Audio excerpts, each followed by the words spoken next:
रसूल अल्लाह ने 5 खूबसूरत हदीसें बताई। नंबर 1, तुम में से बेहतरीन शख्स वो है जो ना किसी को तकलीफ दे और ना किसी की तकलीफ का जरिया और सबब बने।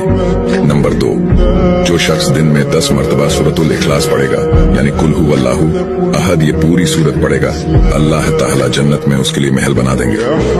नंबर 3, जो शख्स हर फर्ज नमाज के बाद 1 मरतबा आयतुल कुर्सी पढ़ने का मामूल बनाएगा, तो उसके और जन्नत के दरमियान सिर्फ मौत का फासला होगा, यानी वो शख्स मरते ही सीधा जन्नत में जाएगा।